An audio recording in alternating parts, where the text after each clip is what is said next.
Iahin po ng ating salita ng Panginoon ay magagaling sa Proverbs 27 verse 1. So, handa na po ba lahat?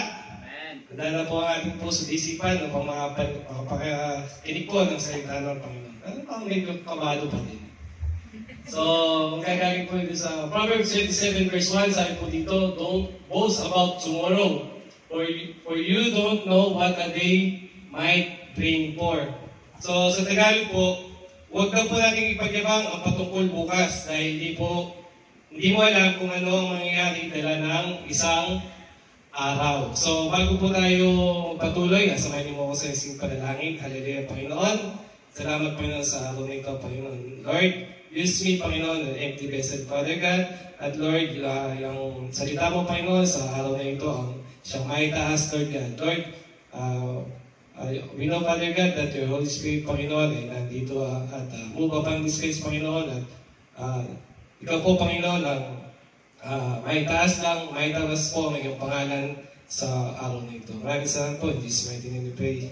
Amen. So, ito po, ang sabi po dito, huwag po natin pag-ibang ang patungkol bukas dahil hindi po natin alam kung ano maaaring dala ng isang araw. Ito po ay sinilita ni Haring Solomon. So, para sa atin, ano po ba yung mga ibang definition sa salita ng pagyayabang? So, marami po siyang mga definition about mapagmataas or arrogante, no? So, sa buhay po natin, nung tayo hindi pa nakakilala sa ating Panginoon, so, siguro ang bawat isa sa atin, naging mayabang din eh. Sa mga iba't ibang klaseng pamamaraan. Tulad ko, nung high school din ako, ganun eh, mayabang din ako eh. Lalo na sa mga, naglalaro kami ng mga ano nun, yung mga text, pagka ako nanalo, yabang ko eh. Ganun ako nun eh. Diba? Naranasan natin, kung maghahalos lahat tayo, naranasan natin maging mayabang. Kaya nga sabi ng Panginoon, wala man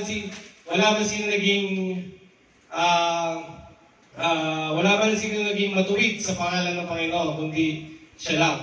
At lahat ay nagkasala. Amen?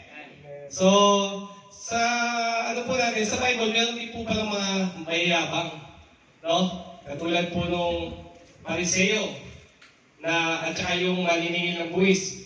Makikita niyo po yan sa Luke, chapter 18, verse 11 to 14. Sabi po dito, ang Pariseo ay nakatayo at nanalangin sa kanyang sarili ng ganito, Diyos, pinasasalamatan kita na hindi ako gaya ng ibang mga tao, na mga manlulupig, mga liko, mga malunya, o hindi man lang gaya ng mga maniningil ng buwis. Makalawa, ako nag-aayuno sa isang linggo. Nagbibigay ako ng ikaw sa lahat ng kinakamtam ko. Datapwat, ang maniningil ng buwis na nakatayo sa malayo ay ayaw na itingin man lamang ang kanyang mga mata sa langit, kundi dinadagupan ang kanyang dibdib at sinabi, Diyos, ikaw ay mahabag sa akin na isang makasalanan. Sinabi ko sa inyo, nanaog at umuwi ang kanyang bahay ang taong ito at inaring ganap kaysa sapagkat ang bawat namamataas sa kanyang sarili ay mabababa, katapwat ang nagpapakababa sa kanyang sarili ay matataas. So, ganun po, no? Sa buhay po natin, kailangan talaga natin is laging mapagkumbaba tayo, no? So, doon makikita natin na halos parang iniyayabang ng Pariseo yung kanyang sarili sa ating Panginoon, no? Itinataas niya yung sarili niya, Lord, ito lahat binibigay ko sa iyo. Dapat ganun ba sa buhay natin bilang isang Kristiyano? Hindi, di ba? No, amen tayo doon. So, pero alam niyo po sa buhay natin, sa Biblia, marami pa din pinakamayabang doon. Ito po ay ang isa po dito ay ginawa niyang anghel. Ito po ay si Lucifer. No? So, batid ko po sila at konting recap lang po kay Lucifer, no? Meron po tatlong uri ng anghel na ginawa ang Panginoon. Ito po ang kerubin, na tagabantay ng puno ng buhay ng halaman sa Eden. Makikita niyo po yan sa Genesis verse 3:24. So, tingnan niyo na lang po doon. Yung seraphim po, makikita niyo po yan sa Isaiah verse 6, verse 2. At yung huli pong anghel ay arkanghel. Ito po ay yung arkanghel po, ito po ay si Miguel, pinuno ng isang upo ng mga anghel na pinili ng ating Panginoon. So, tayo po dito sa Genesis verse 1:31, at nakita ng Diyos ang lahat ng kanyang nilikha at nandito ay napakabuti. So lahat po tayo, di ba? ultimo si Lucifer, inilikha ng Panginoon na mabuti. Tayo din po, inilikha tayo ng Panginoon na mabuti. Walang ginawa ang Panginoon na nilikha niya na hindi mabuti o masama. Kumbaga, lahat na puro kabutihan. Amen? Ultimo, kahit sa maliit na hayop na ginawa ng Panginoon, lahat yan ay mabuti. Amen? So, sa buhay po ni Lucifer, dumating po yung araw na nakadama siya ng parang nagkaroon siya ng ambisyon. Pumasok na dito yung pagkakasala niya. Naging masama siya sa harap ng Panginoon. Amen? Bakit po? Kasi si Lucifer po, nagkaroon po siya ng ambisyon na mataasan ang ating Panginoong Diyos. At gusto din niya, na katulad ng Panginoong Diyos, ay sasambahin din siya ng mga anghel na kasama niya. Pero bakit po, pero hindi po pumayag ang Panginoon, no? Noong araw po na yun, nagkaroon po ng, eto po, konting recap lang po doon sa langit.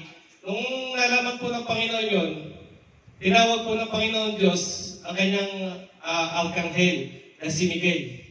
At doon ay nagkaroon po ng digmaan sa langit. Nung nagkaroon po ng digmaan sa langit, naglaban po si Lucifer at si Arkanghel Miguel. At doon po ay natalo si Lucifer o tinawag po ng ating Panginoon Diyos na Satan. Amen?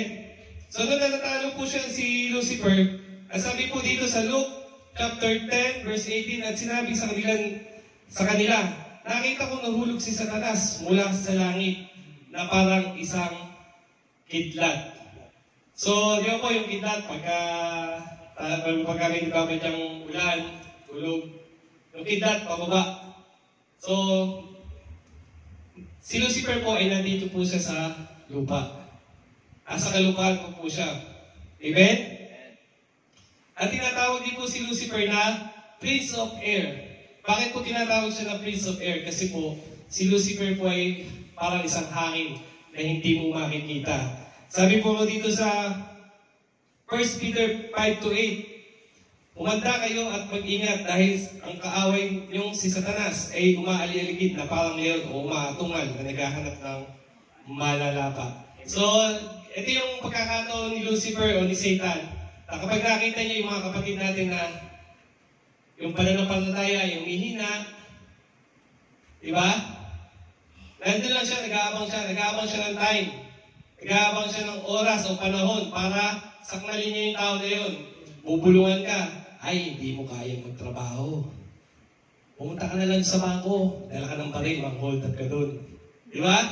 Si Lucifer siya yung tao na di-discourage ka niya. Di ba? Sabihin ko sa iyo, ay, hindi mo naman kayang kasagutin yung magandang babae na yan. Bubulong-bulong sa'yo Satan, hindi mo kayang kasagutin yan. Hindi ka naman ganun kagandahan lalaki, kaya hindi ka magugustuhan yan. Pero gagawin lang sa'yo, sabi sa'yo ni Satan, mag-antila ka ng sasakyan. Kidnapin mo yung babae na gusto mo para makuha mo. Di ba? Ganun si Lucifer.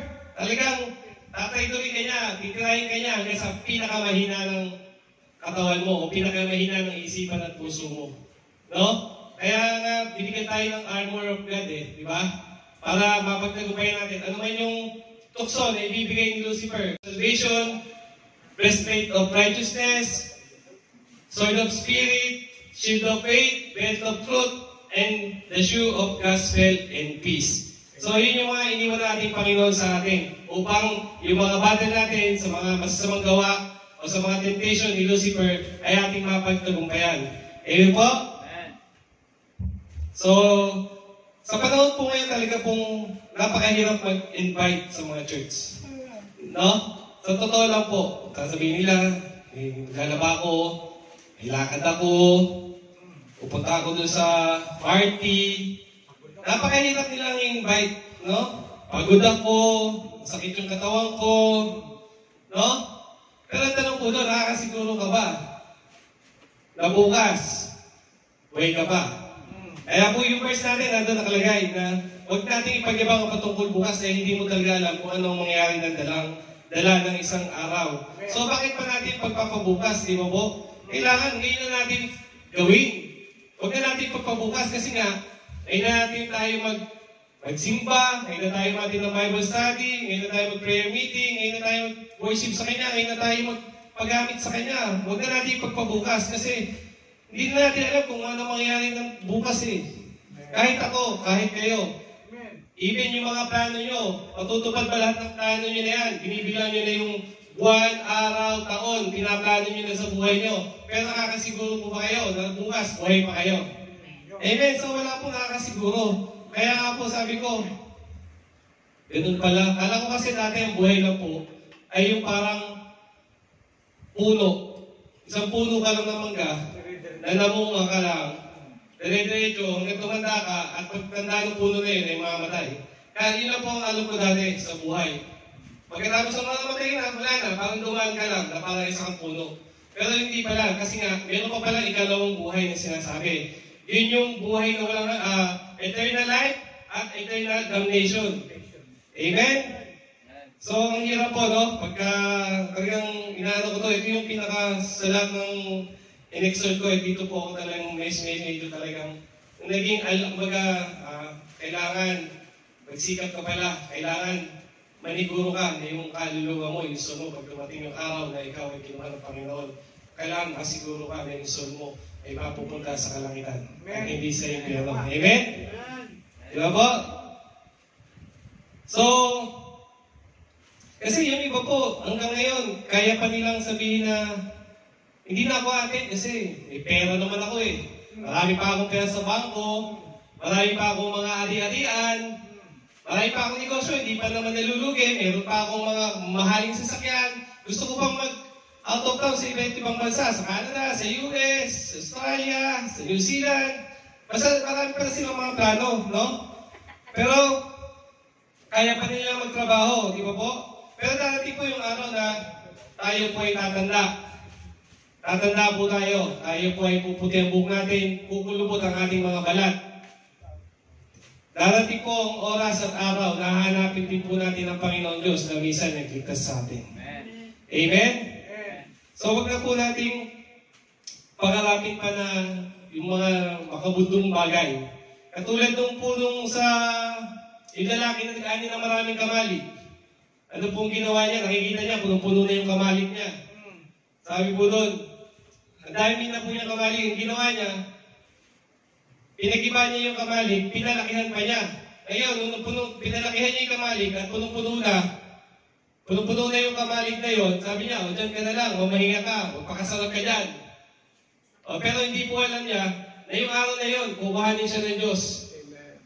Para sa kayong paggagamitan niya ng mga kayamanan niya. Nag-impok siya ng kayamanan dito sa lupa. Hindi po siya nag-impok ng kayamanan doon sa kalangitan. Amen po? Amen. So, nakakalungkot po no, na isipin na makikita po natin yung mga kaluluwa ng tao ay mapunta sa impyerno. Amen po? Kasi po ang impyerno po ay ginawa po ito para kay Satan lang. Ito po ay ginawa para kay Satan at hindi po ito ginawa para po sa atin. Amen po? Bakit ko po nasabi na ginawa po itong impyerno para lang kay Satan, hindi para sa atin? Kasi po, ang Panginoon po ay patas. Patas po ang Panginoon, fair po siya.